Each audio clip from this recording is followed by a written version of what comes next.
Chosen one, the person who has quietly prepared something harmful against you is gradually leaving traces behind. And I have come in this hour to help you recognize the truth without allowing fear to control you.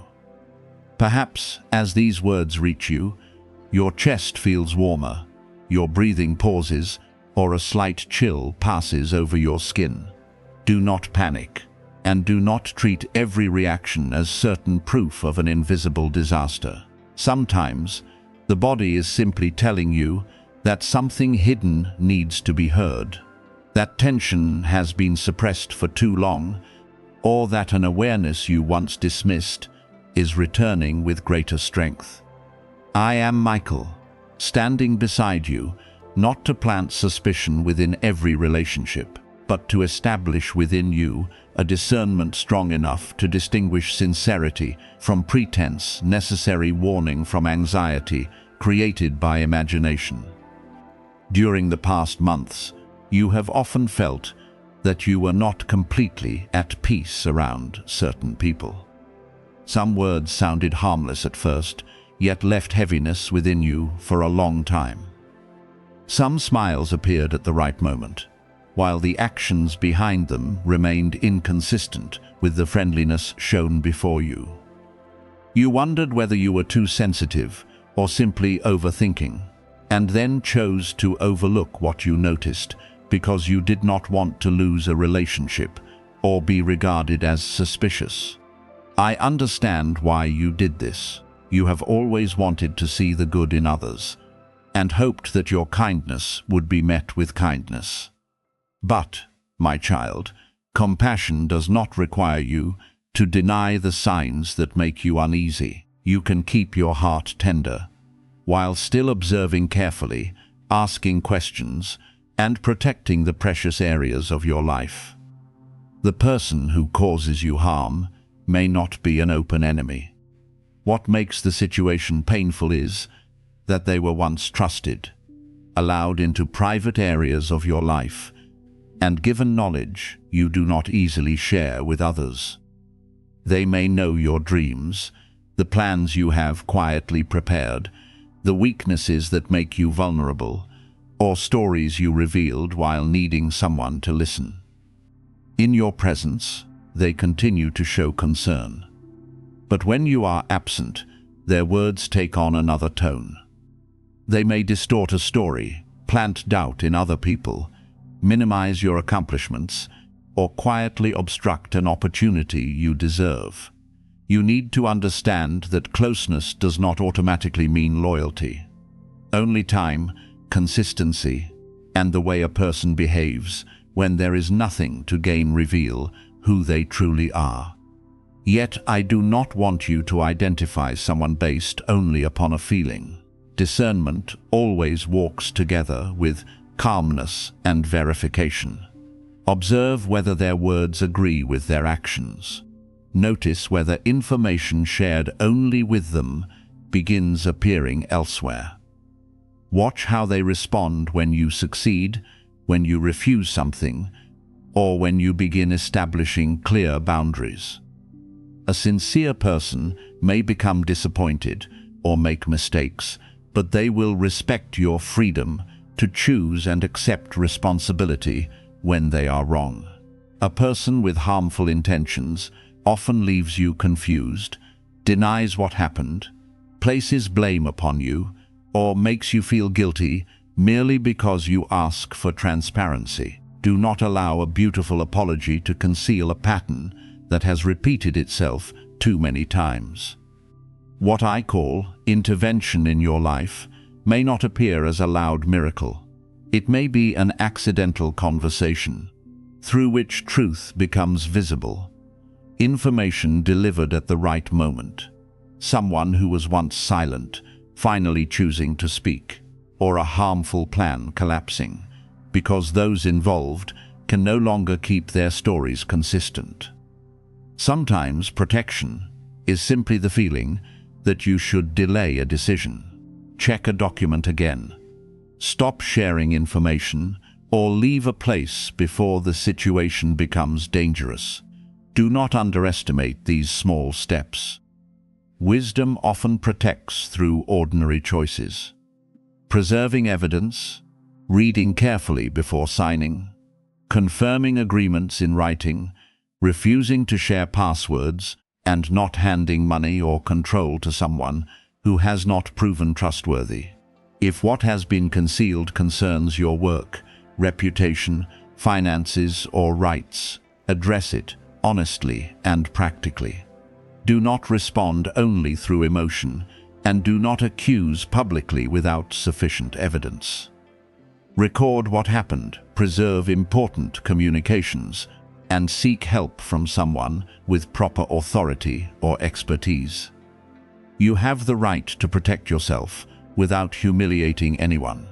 You have the right to speak the truth without turning it into revenge. When you respond through anger, someone with harmful intentions may use your reaction to shift attention away from their own behavior. But when you remain calm, speak through facts, and refuse to be drawn into endless argument, you preserve a position that deception will struggle to disturb. I also want you to understand that not everyone who disappointed you is planning against you. Some people behave clumsily because they carry private pain. Some speak incorrectly because they lack understanding, and some simply move away because your paths are no longer the same. Awareness does not make you a person who sees enemies everywhere. Instead, it helps you distinguish the seriousness of each matter. One mistake may be repaired through conversation. Repeated betrayal requires boundaries. A clear danger requires immediate protection. Let evidence guide you, and do not allow fear to construct a story before truth has had the opportunity to appear. If this person has truly been creating trouble in secret, do not blame yourself for trusting them. The trust you offered was not foolishness. It showed that you entered the relationship sincerely. Responsibility belongs to the one who misused that goodness. However, once truth is revealed, you must accept responsibility for your next choice. Forgiveness does not mean restoring access. Understanding a reason does not mean continuing to accept the consequences. You may hope they change while still keeping them at a safe distance. You may release hatred while refusing to return to a relationship that repeatedly drained you. The strongest protection I want to place around you is not merely a wall against other people, but the ability to stop betraying your healthy intuition and personal values. In the past, you often recognized that something was wrong, but persuaded yourself to endure longer. Offer another chance, or remain silent to preserve peace.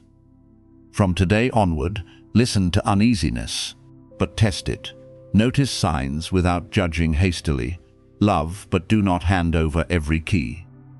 Each person should be allowed only the level of closeness that matches the honesty and responsibility they have demonstrated.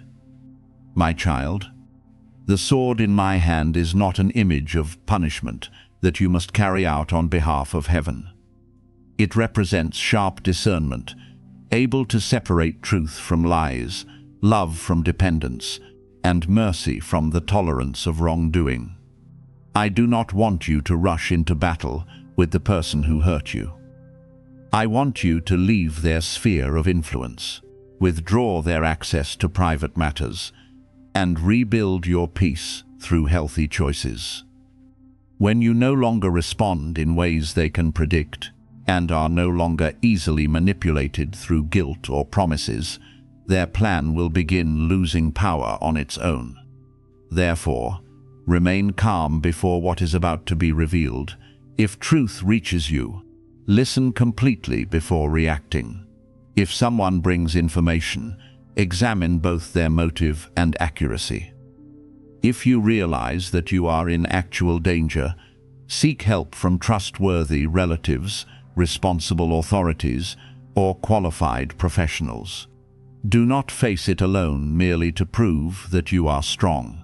I stand beside you to remind you that courage does not mean remaining still before danger. It means knowing how to choose safety and act at the right moment, beloved child. What is hidden cannot remain forever before the light of truth. The person who smiled while quietly harming you will eventually face the consequences of their own choices. But you do not need to remain to watch them fall. Your victory is not their punishment. Your victory is freedom from the control, confusion, and shame they planted within you. Keep your hands clean from revenge, your words free from exaggeration, and your heart protected from bitterness. I will help you see clearly, stand firmly, and close the doors that must be closed. What is about to come into the light is not arriving to destroy your peace, but to restore your right to live without being guided by words spoken behind your back, insincere smiles, or plans that never had the authority to determine your future. Every year of patient waiting is now becoming evidence of your faithfulness, and everything you quietly endured is being brought into the light as confirmation that you did not betray the goodness within you. I want you to understand that the trial involving accusations, misunderstandings, delays, and unfair treatment has reached its conclusion. You do not need to continue living as though you are still waiting for someone to permit you to be cleared. The final judgment was not written by the noise of the crowd, nor decided by people who saw only a small part of the story. Truth has been examined in full, every motive brought into the light, every action weighed, and what remains is the integrity you preserved through very difficult seasons. You have prevailed, not because you were never wounded, but because what happened could not turn you into someone like those who harmed you. I, Michael, want to reveal the evidence that brought about this vindication. But first, you must stop viewing your endurance as wasted years. You once believed the painful days were meaningless darkness, that your tears fell and disappeared without anyone seeing them. Yet, not one genuine emotion was ignored. Every time you turned away to hide your hurt, every night you lay quietly in darkness because you did not want to trouble others, and every morning you rose, even while feeling heavy, left a mark. These things were not recorded, so that you would remain forever in the role of a victim, but to confirm that you preserved your heart through the fire of testing. Your tears were not proof of failure. They proved that you loved sincerely, hoped sincerely, and fought not to lose your gentleness within circumstances that could easily have made you cold.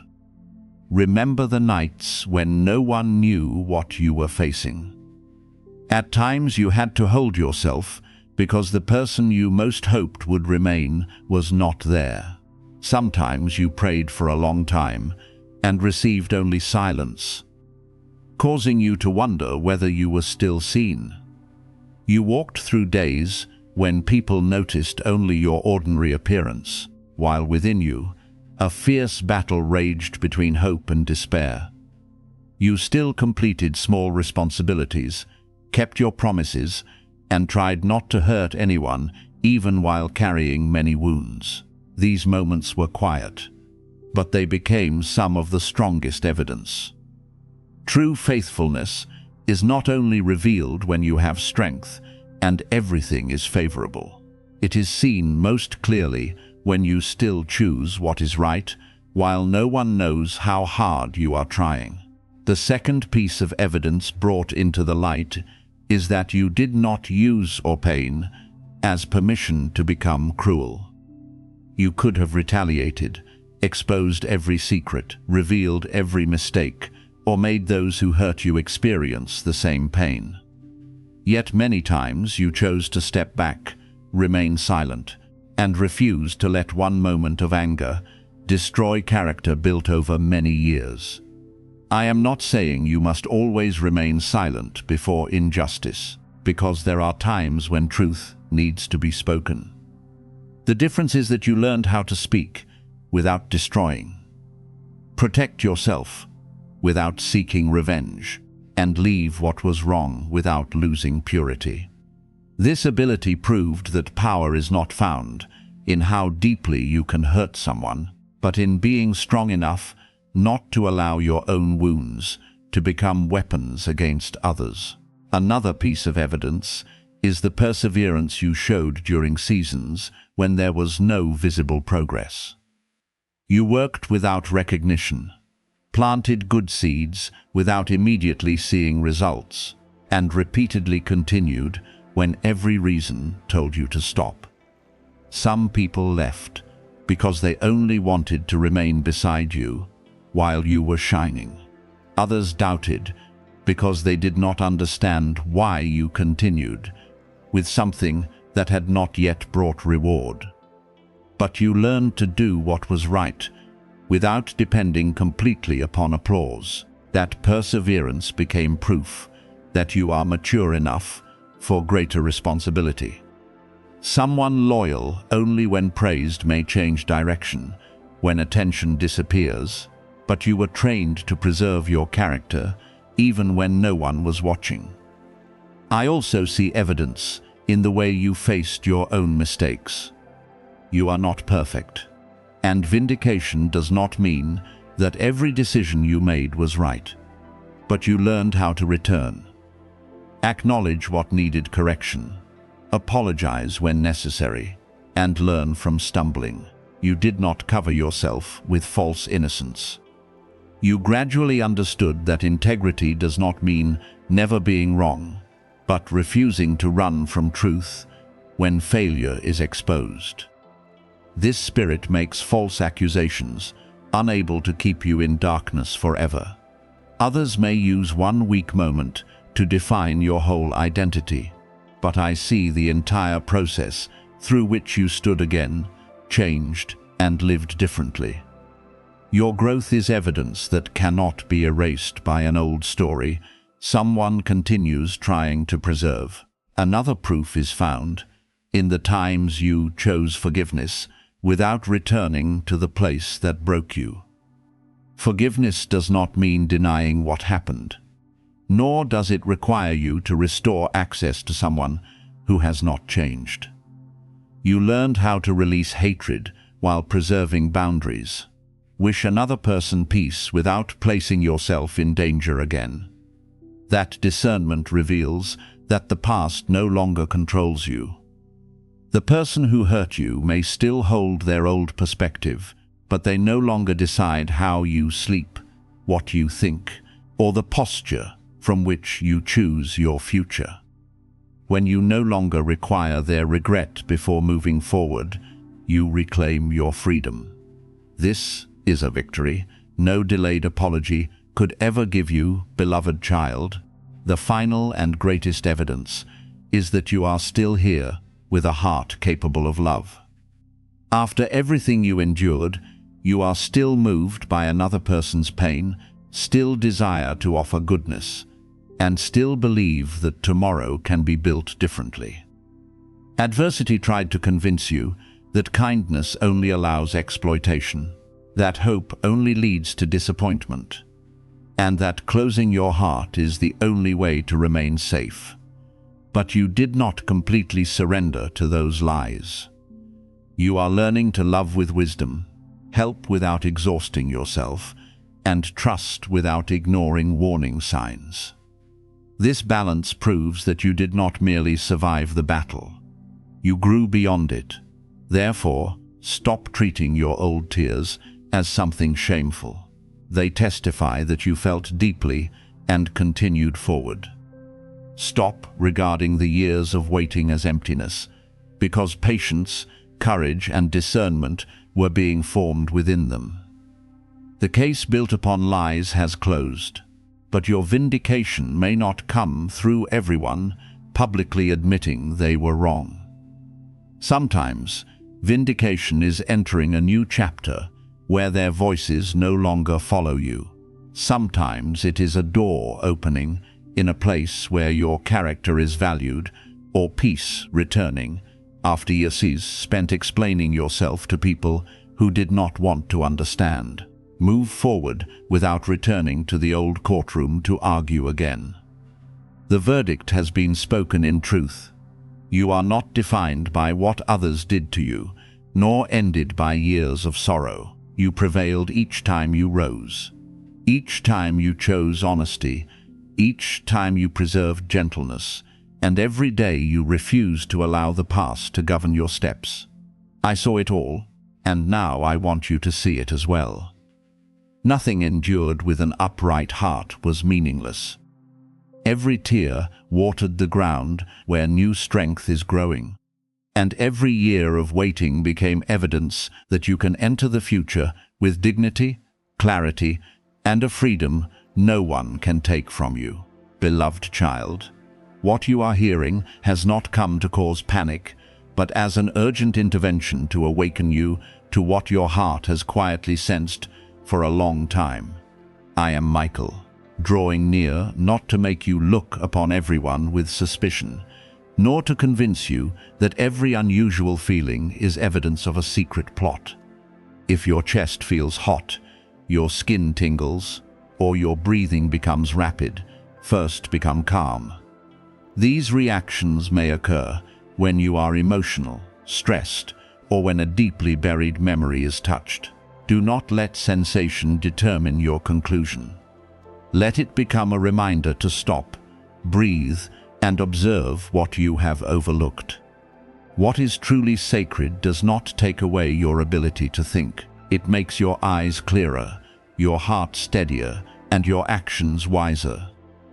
During recent days, you may repeatedly have thought about a particular person, conversation, or situation that made you uneasy.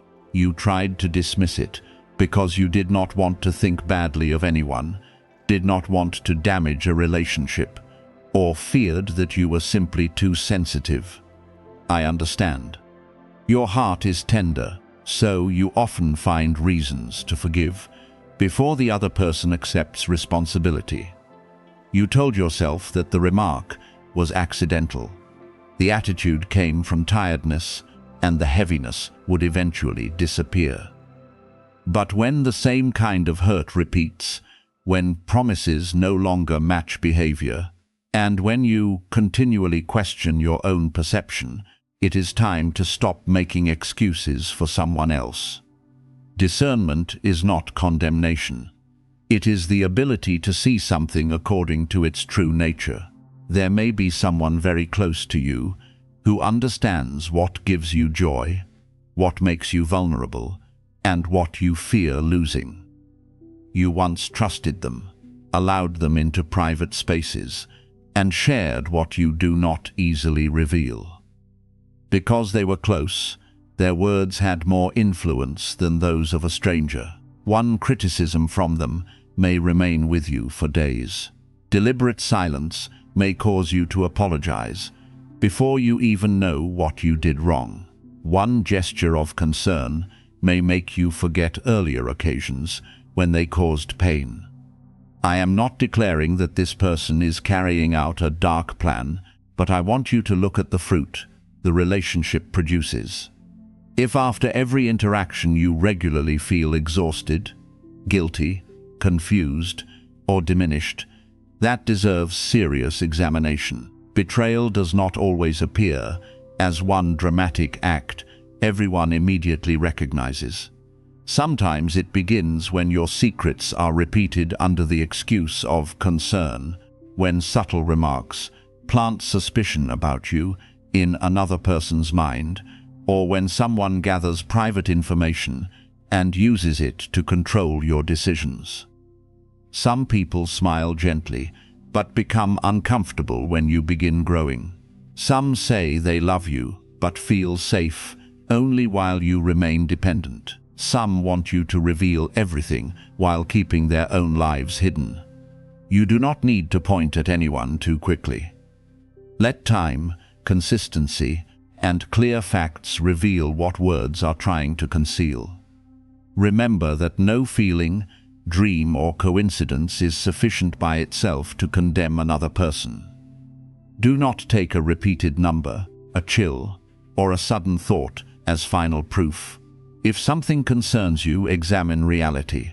Remember what was said, observe repeated behavior, and seek advice from a mature and trustworthy person who is not swept away by your emotions. When necessary, preserve important information and protect your accounts, finances, and private plans. Divine protection does not replace wise action. I can awaken your awareness, but you must still lock the door that needs locking, speak the refusal that needs speaking, and leave the place that has proven unsafe for your peace. A relationship may have been called love, while actually causing you to live in fear. You may need to guess whether the person will be gentle or cold each day. You may choose every word carefully to avoid an explosive reaction. You may regularly be made to feel selfish merely for establishing limits. If this is what you experience, understand that healthy love does not require you to lose your voice in order to preserve peace. Love does not use silence as punishment, repeatedly cause you to question your own memory, or turn weaknesses once shared into weapons. A relationship may contain conflict, but it must also contain the ability to repair, accept responsibility, and respect boundaries. If you alone are always changing, apologizing, and sacrificing while the other person never examines themselves, that imbalance must be named honestly. Beloved child, I do not want you to believe you are irrational or imagining too much, simply because you feel uneasy. But neither do I want fear to pull you into endless assumptions. You can trust your perception while still verifying it. You can create distance without making an accusation. You can stop sharing private information until trust is rebuilt. You can say that you need time to think, need to be respected, or do not wish to continue a pressuring conversation. These choices do not make you cold. They reveal that you are learning how to protect the peace God has placed in your hands. If someone is truly speaking behind your back or attempting to cause harm, do not enter the battle through the same darkness they used. Do not answer through rumors, retaliation, or the desire to humiliate them publicly. Keep your words honest and your actions clear. When confrontation is necessary, speak through facts rather than exaggerated conclusions. When departure is necessary, leave decisively without creating a dramatic performance to prove you are right. Truth has strength of its own. You do not need to shout in order to preserve your worth. An upright person may be misunderstood for a time, but a consistent life eventually says what defensive words cannot fully express. And one's access to your life can be adjusted. Simply because someone has been beside you for many years does not mean they have the right to enter every part of your future. Length of acquaintance does not automatically create safety. The labels of family, friendship, or love do not give another person permission to violate boundaries. You may reduce contact, change what you share, or require important conversations to occur in the presence of someone trustworthy. If you believe you are truly being threatened, monitored, or placed at risk, seek concrete assistance from trusted family members, responsible authorities, or suitable professionals. Courage does not mean facing every danger alone. Courage also means knowing when to call for help. I stand beside you with the sword of truth, but this blade first cuts through uncertainty, guilt, and the habit of doubting yourself. It was not given so that you could attack another person, but so that you could draw a boundary between love and control, intuition and panic, forgiveness and permitting harm to continue. What needs to be exposed will be recognized through clarity rather than obsession. What is unhealthy will reveal itself when you stop covering its consequences. A person who does not respect you will show their nature more clearly when you begin saying no. Therefore, rise, but do not rise in anger. Stand upright in peace, restore your boundaries, and examine each relationship through its actual behavior. You do not need to live as someone being hunted. You are called to live as someone awakened, knowing you have the right to choose who comes near, what enters your mind, and which road is worthy of your future. The protection given to you is not only a harmful plan being stopped. It is also the moment when sweet words, fear of abandonment, and guilt planted by others can no longer manipulate you so easily. The approaching light is not meant to make you tremble, but to help you see clearly and walk freely. I remain near you in this discernment, reminding you to keep your heart clean, your eyes awake, and your feet strong enough to leave anything that repeatedly disguised itself as love, while leaving only exhaustion within you.